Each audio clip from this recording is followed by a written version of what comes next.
Democratic presidential hopefuls have spent more time condemning President Trump than each other during their fifth debate in the city of Atlanta. With the impeachment inquiry an unavoidable backdrop, 10 candidates took to the stage.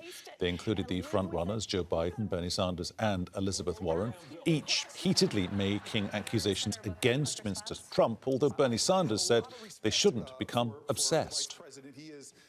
We have a president who is not only a pathological liar, he is likely the most corrupt president in the modern history of America. But we cannot simply be consumed by Donald Trump.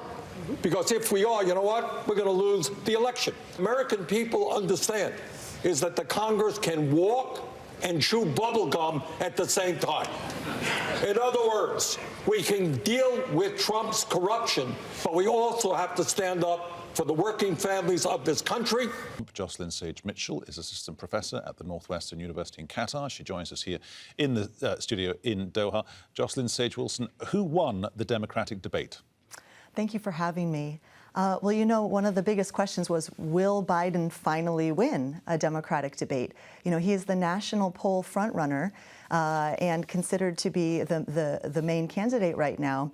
And yet the perceived weaknesses of his candidacy have created not only opportunities for the moderates in the race currently, but also moderates to enter the race late. We see Michael Bloomberg and Devil Patrick, for example, entering because of perceived weakness of Biden's candidacy. So it was very important for him to have a strong debate tonight.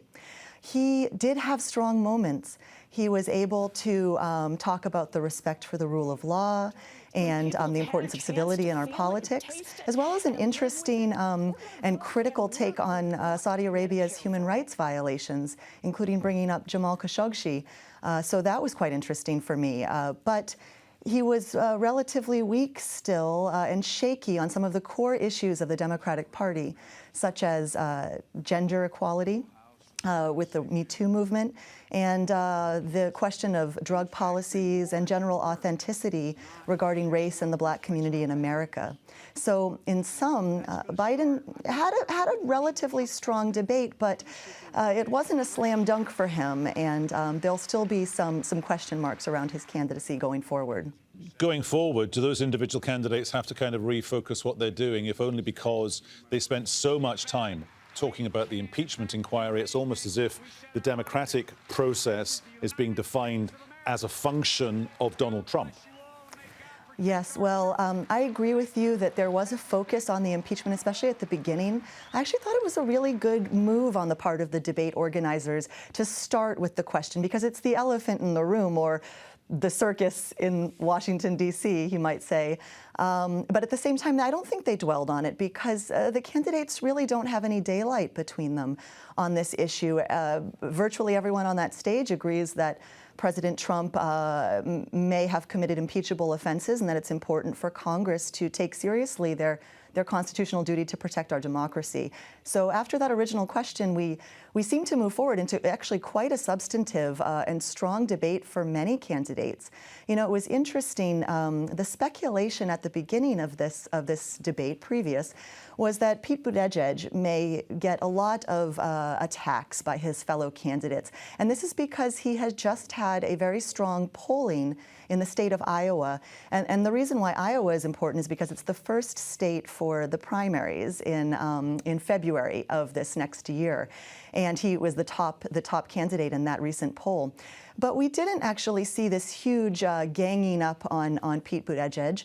We did see Elizabeth Warren once again have an extremely strong debate. The main focus was on her from the start. She dominated the first hour, finished strongly, ended up with the most speaking time. But actually all four of the top-tier candidates, including Bernie Sanders, Joe Biden, and Pete Buttigieg, had strong debates, and so did the second-tier candidates, Cory Booker, Kamala Harris, and also Amy Klobuchar. And the most important thing here was that the message and tone overall was this message of civility and unity. It's very clear that the Democrats are trying to portray themselves as the adults in the room, in direct contrast to the circus that is the Trump White House.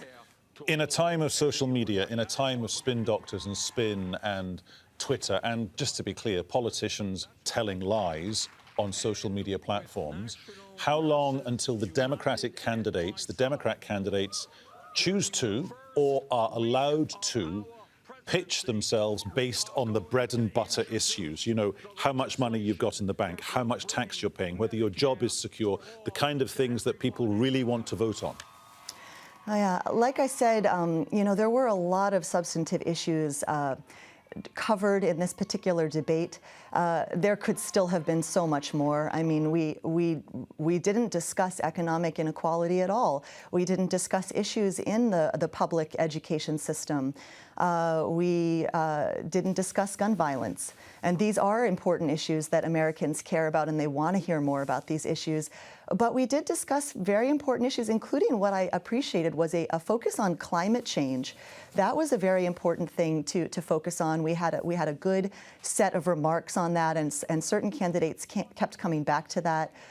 We also had some really interesting things brought up, for example, about child care and paid family leave, the importance of military and other types of service to our country.